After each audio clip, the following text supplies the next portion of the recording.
Here, now we have to study the elasticity chapter. Okay, already you have studied in previous classes. Elasticity means here elasticity is the property of a the material body to regain to its original shape and size on the removal of the deforming force. Means here when you have to apply the external force to a body, the body changes its shape and size.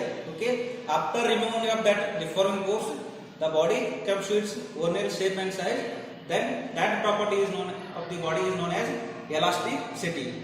Here in elasticity there are two types. First one is the perfect elastic body and second one is the perfectly inelastic body.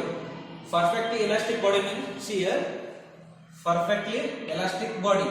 When we have to apply deforming force to a body, the body changes its shape as well as the size. Okay, after removing of the deforming force, the body comes to or regain its original shape and size of the body. Then we have to call that is perfectly elastic body. The example for perfectly elastic body is that is rubber ball. Okay, you have to apply deforming force to that rubber ball. The ball is get compressed. Okay, after removing the deforming force, the rubber ball comes to its original shape. That is known as the perfectly elastic body. Next, second type, perfectly inelastic body. Okay, so here after removing of the deforming force, you have to apply the deforming force to a body.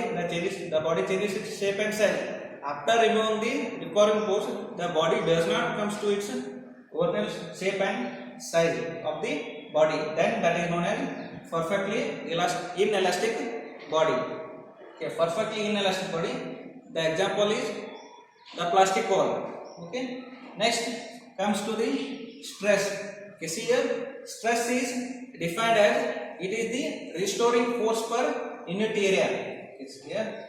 Generally you have to write stress is equal to it is the ratio of restoring force per unit area, that is called stress.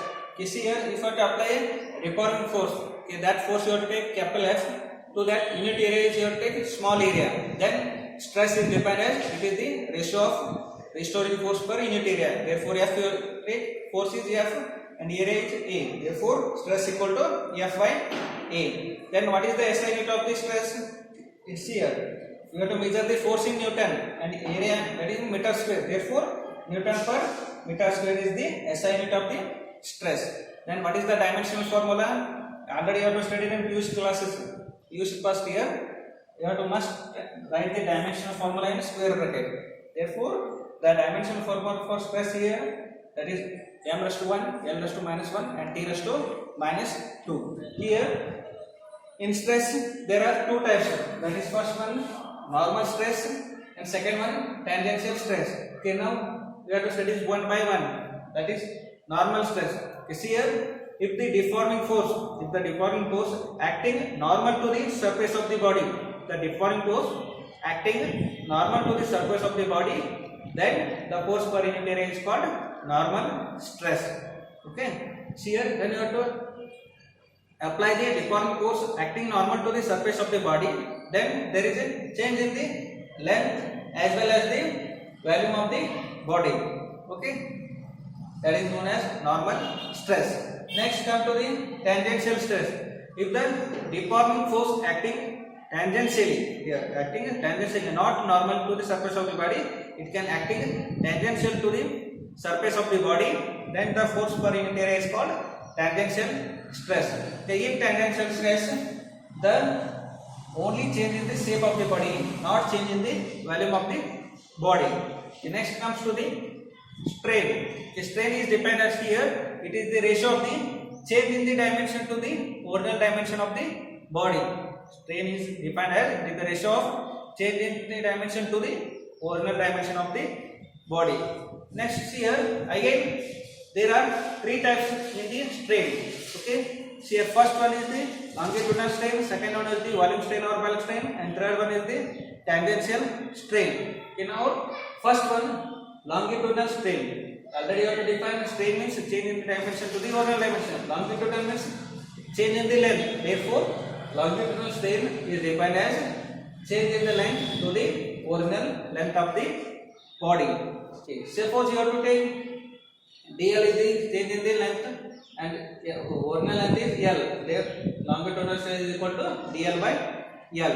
Next come to the volume strain or bulk strain. See, volume strain is defined as change in the volume to the original volume. Suppose you have to take one body, if you have to apply deforming force to that body, the body changes its volume. That change in the volume you have to take dV, and original value of that body is you have to take V. Then volume strain is equal to dV by V. Here dV is the change in the volume, V is the original volume. Next, shearing strain. Here it is defined as the angular displacement of a reference line. Okay, here this is the reference line. Here the displacement of the particle. It is defined as the angular displacement of a reference line on the surface of a body on which the tangential force is acting. Here, see that example. You have to consider A, B, C, D as a one body. Okay, if you have to apply the external force to the bottom of that body, top of that body. Okay, at that time the points, that is D is changes to D dash and C is changes to C dash. Means there is a, if the position is changed, then displacement is happen. That displacement you have to take x. You are making an angle theta, and the height of that object is h.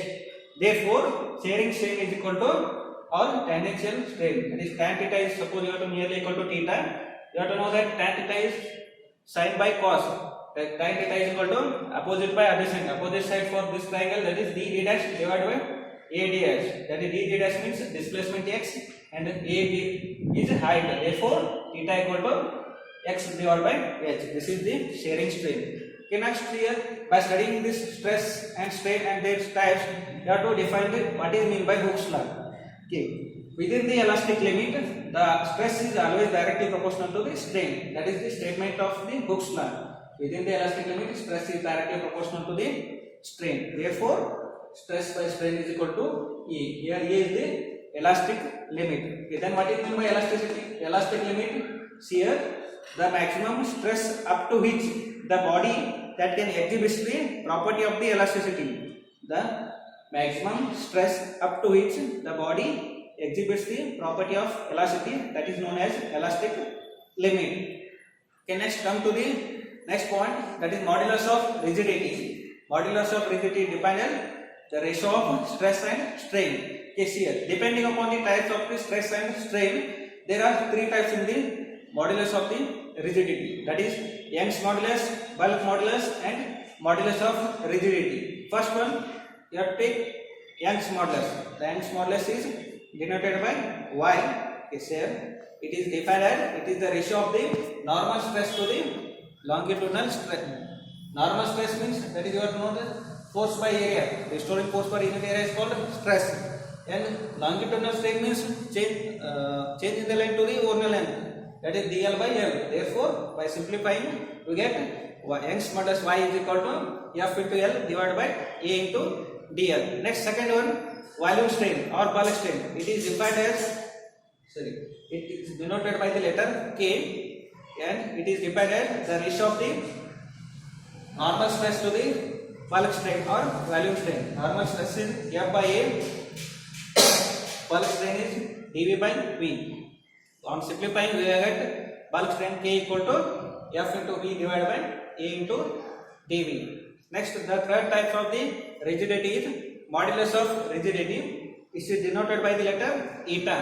Okay, here it is defined as the ratio of the tangential stress to the shearing strain or tangential strain. Okay, tangential stress you have to take F by A, and shearing strain you have to take theta. Therefore, modulus of rigidity eta equal to F by A whole divided by theta.